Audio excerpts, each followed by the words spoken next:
আমার প্রিয় রাসূল হায়াতুন নবী জান্নাতুল ফেরদৌস রওজা মুবারাকে তিনি আরাম করতেছেন, মদিনা মুনাওয়ারায় জান্নাতুল ফেরদৌস রওজা মুবারাকে আরাম করতেছেন। উম্মতকে ভুলেন নাই, প্রতি মুহূর্তে উম্মতের জন্য আল্লাহর কাছে ক্ষমা চান। দলিল চাও, কথা বলেন। আমার অভ্যাস দলিল ছাড়া কোনো কথা বলার চেষ্টা করি না, আলহামদুলিল্লাহ। সুনান বাজ্জারের হাদিস, আল্লাহর হাবিব ইরশাদ করেছেন, উম্মত মনে রেখো, দুনিয়া থেকে আমি বিদায় নিলেও তোমাদের শোক করার দরকার নাই। কারণ হচ্ছে তুরাজু আলাইয়া আমালুকুম, আমি মুহাম্মদ সাল্লাল্লাহু আলাইহি ওয়াসাল্লাম হায়াতুন নবী জান্নাতুল ফেরদৌস রওজা মুবারাকে তোমাদের আমলগুলো আমাকে দেখানো হবে। ফামা রাআইতু মিন খাইরিন ফাহামিদতুল্লাহ আলাইহি,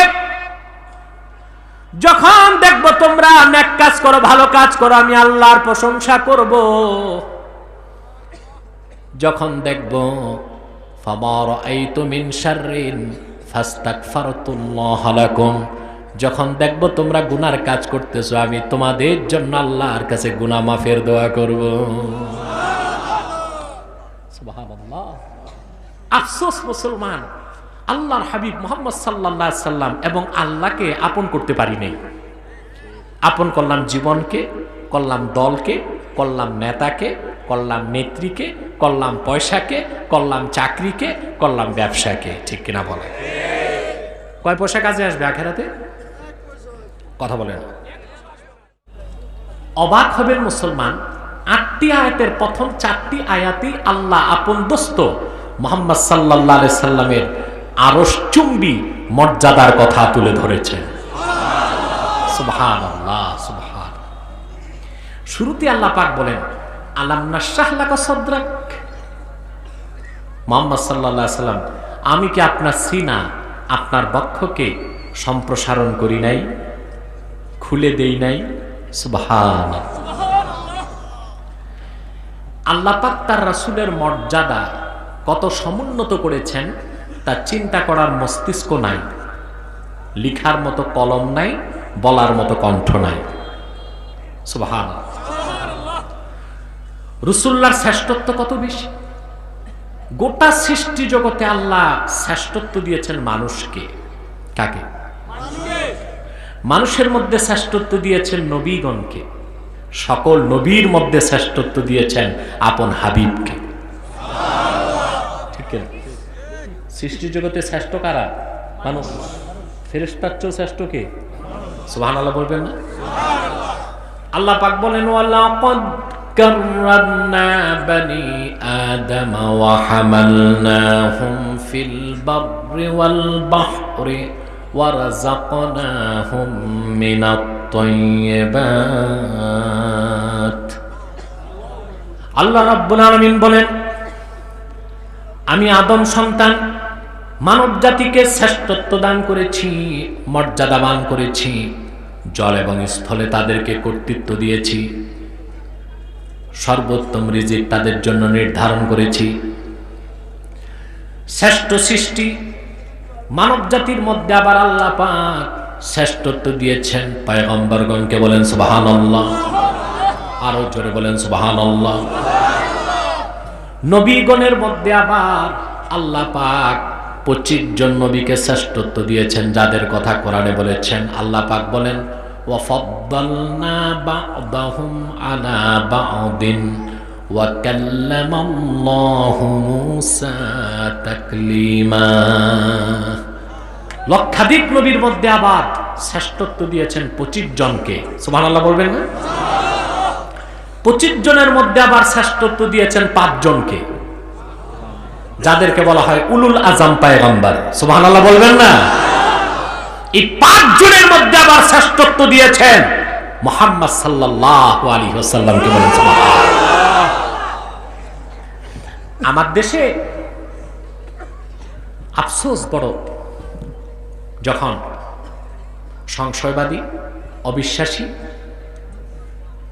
ইহজাগতিক বস্তুবাদী, তারা যখন আল্লাহ রসুলের শানে বেয়াদবি করে আমরা কষ্ট পাই, কিন্তু মৌলবী লেবাসধারীরা যখন রাসূলুল্লাহর শানে বেয়াদবি করে তা বরদাস্ত করতে পারি না।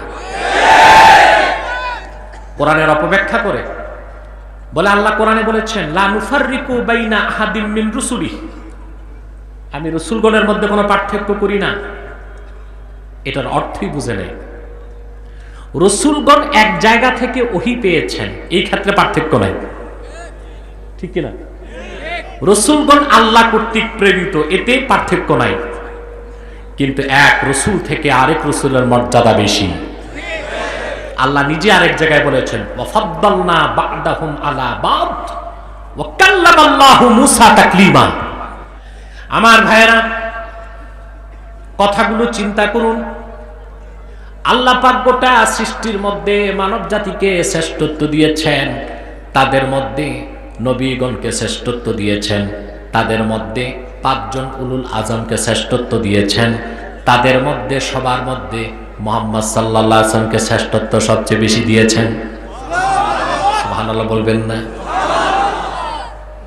ইমামে নিসাপুরি, বিখ্যাত ইমাম, শারফুল মুস্তাফা কিতাবের মধ্যে আল্লাহর হাবিব মুহাম্মদ সাল্লাল্লাহু আলাইহি ওয়াসাল্লামের এমন কিছু ফজিলতের কথা তুলে ধরেছেন, যেই ফজিলতের সংখ্যা মুহাদ্দিসগণ বের করেছেন 1000-এর বেশি। যেই ফজিলত, যে বৈশিষ্ট্যের একটাও পূর্বের কোন নবী পান নাই। সুবহানাল্লাহ, সুবহানাল্লাহ। সেজন্য আরবের কবি কাব্যের ভাষায় বলেন লিকুল্লি নাবিয়্যিন ফিল আনামি ফাজিলাতুন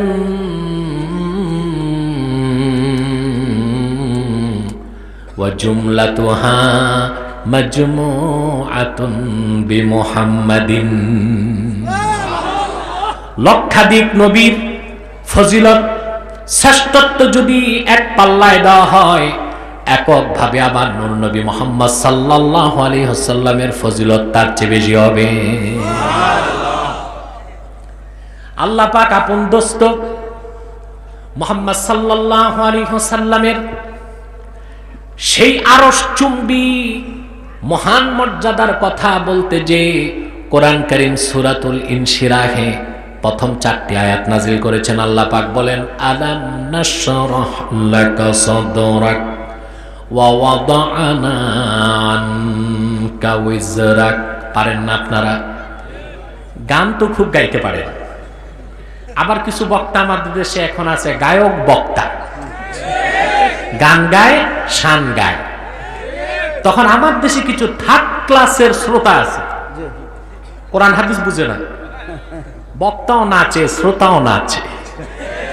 ওটা কি মাহফিল না গানের আসর বুঝাও তো মুশকিল, ঠিক কিনা বলেন?